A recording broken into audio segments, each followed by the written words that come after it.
Welcome to Aprende English Fácil, the podcast designed to help you improve your English listening skills, expand your vocabulary, and achieve true fluency. I'm Ethan. And I'm Lily. Welcome back, everyone. Today, we are going to dive into a topic that is a complete game changer for anyone learning a second language.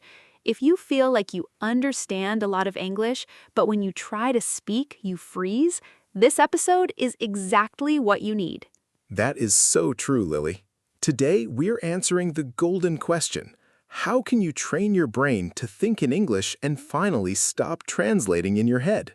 This is the number one obstacle for our students. Let's explain the process. What happens inside the brain of a student who translates? Well, it is a very long, exhausting process. First, you hear a sentence in English. Your brain takes that sentence and translates it into Spanish to understand it. Then, you think of your response in Spanish. After that, you translate that response back into English, and finally, you speak. Wow, just listening to that process makes me tired, Ethan. It's like driving from New York to Miami just to buy a cup of coffee. It takes too much time. Exactly. That is why there is a massive pause when you try to speak. You hesitate, you say, and you feel frustrated because the conversation moves faster than your internal translator. And the worst part is that literal translation doesn't work because English and Spanish have completely different structures and idioms. So today, we have 4 practical, powerful steps to break that habit forever. But first, remember to hit that subscribe button, give us a like, and activate the notification bell so you don't miss any of our English lessons. Let's start with step number 1, Ethan. Perfect. Step number 1 is what I call the mental labeling method, or simply naming objects. This is the foundation of everything, and the best part is you can start doing it today, right now, wherever you are. How exactly does a student practice this, Ethan? Give us a live example. Okay, look around you. Don't create complex sentences. Just look at the physical objects in your immediate environment and name them only in English. For example, if you are sitting in your living room, look at the objects and think television, sofa, window, door, floor, table, painting. Ah, I see. So the goal is to look at a physical object, for example, a chair, and instead of thinking the word silla and then converting it to chair, you connect the visual image of the object directly to the English sound, chair. You eliminate the Spanish word completely. Exactly. You're cutting out the middleman. Spanish is the middleman. You want a direct connection between your eyes and your English vocabulary. You can practice this when you're walking down the street. Car, tree, building, sky, dog, person. Or when you're in the kitchen cooking. Knife, plate, spoon, water, salt. This is brilliant, Ethan, because it requires absolutely zero extra time. You don't need to open a book or sit down to study for an hour. You can do it while you are doing the dishes, while you're waiting for the bus, or even when you're working out at the gym. Yes, and what happens if you see an object and you don't know the word in English? For example, you look at a blender in the kitchen and you don't know how to say it. Don't panic. Don't look it up immediately in Spanish. Just take a mental note or write it down on your phone. Later, you look it up, you learn that it's a blender, and the next time you see it, you label it in English. That is an excellent habit, Ethan. Okay, so once a student can name individual objects easily without translating, what is step number 2?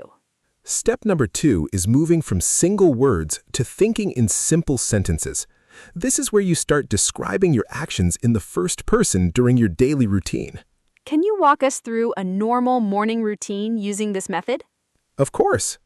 Imagine you wake up tomorrow morning. Instead of letting your brain start thinking in Spanish about your day, you intentionally force your internal voice to speak in English. You think, I am awake. It is 7 a.m. I am tired. I need to get up. I am walking to the bathroom. I am brushing my teeth. Now I'm going to the kitchen. I want a hot cup of coffee. Oh, wow. It's like being the narrator of your own movie, but in English. Exactly, Lily. A very simple, boring movie, but completely in English. You don't need to think about deep philosophical topics or complex corporate strategies. Just focus on your immediate physical reality. For example, if you're stuck in traffic, you can think, "Traffic is horrible today. That blue car is driving too fast. I don't like this song on the radio. I think I'm going to be 5 minutes late." I love this step because there's absolutely zero pressure. Nobody can hear your thoughts. You don't have to worry about your pronunciation, you don't have to feel embarrassed about your accent, and nobody is going to judge you if you make a grammatical mistake. It's just a private conversation between you and your brain. Precisely. You're building the grammatical muscle of English structures inside your head. The more you practice this internal monologue, the more natural the structure becomes when you actually have to speak with a real person. That makes perfect sense. Now let's move on to step number 3, because this is a mistake that 90% of English learners make every day. It's about context clues and stopping the obsession with translations. Oh yes, Lily, this is a huge problem. Many students are reading an English book or watching a video with subtitles. Suddenly, a new word appears. What do? They stop the video, they open a translator app, and they look for the Spanish definition. But Ethan, isn't that a good thing? They're learning a new word, right?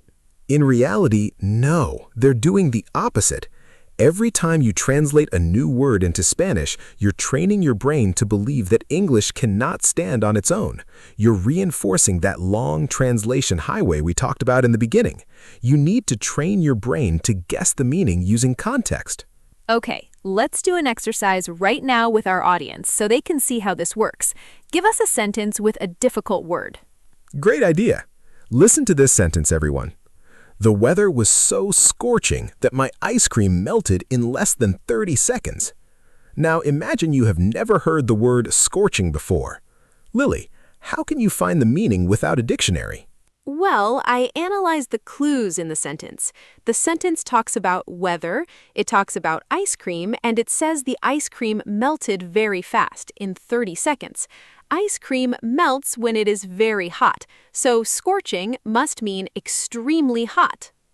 Boom! Exactly! You didn't need Spanish. You didn't need a dictionary. Your brain used logic and context clues to understand a new English word using other English words. This is exactly how native speakers learn vocabulary. When you were a child learning Spanish, your parents didn't translate words for you. You learned by observing the context. That is a revelation, Ethan. And if a student absolutely needs to look up a word because the context isn't enough, what should they do? They should use an English-to-English dictionary like Merriam-Webster or Cambridge Online. Read the definition in English, read the example sentences in English. Keep your brain inside the English zone. Don't let Spanish enter the room. Beautiful advice, Ethan. That brings us to step number 4, which might sound a little crazy, but it's incredibly effective. It's called the soliloquy challenge, or talking to yourself out loud. Yes, this is the step where your family might think you're losing your mind, but your English fluency will skyrocket. Tell us how it works. How can we talk to ourselves without looking crazy? Well, nowadays it's very easy. You can just put on your wireless headphones, walk down the street, and start talking out loud. Everyone will assume you're on a very important phone call. That is a genius life hack, Ethan. But what should we actually talk about when we are practicing this out loud? You can do this at the end of the day when you're alone in your bedroom or taking a shower. Summarize your day out loud to yourself. For example, okay, today was a very busy day. In the morning, I went to the supermarket and bought some groceries. Then I had a lot of work to do on my computer. In the afternoon, I practiced my English listening with Ethan and Lily's podcast. Now I'm tired and I'm going to read a book before I go to sleep. Wow, this is so powerful because it bridges the gap between thinking in English and the physical action of speaking. Your jaw, your tongue, and your vocal cords need physical practice to pronounce English sounds smoothly. Exactly. When you talk to yourself, you start discovering your specific weaknesses. For example, you might realize, oh, I don't know how to say groceries smoothly, or I struggled to find the past tense of this verb. Then you can look it up and fix it. You're practicing in a safe environment with zero stress, zero judgment, and zero social anxiety. What an incredible episode, Ethan. Let's do a quick, powerful recap of the 4 steps for our amazing community at Aprende English Fácil. Name individual objects around you to eliminate the Spanish middleman. Narrate your daily actions using simple, basic sentences in your mind. Guess the meaning of new words using context clues and use English to English dictionaries. Talk to yourself out loud to connect your thoughts with your mouth and pronunciation. Perfect summary, Lily. My final piece of advice for everyone listening is this. Your brain is a muscle, but it's also a bit lazy. It will always want to take the easiest path, which is your native language. Training your brain to think in English is like going to the gym. You won't get a perfect body in one day, and you won't think in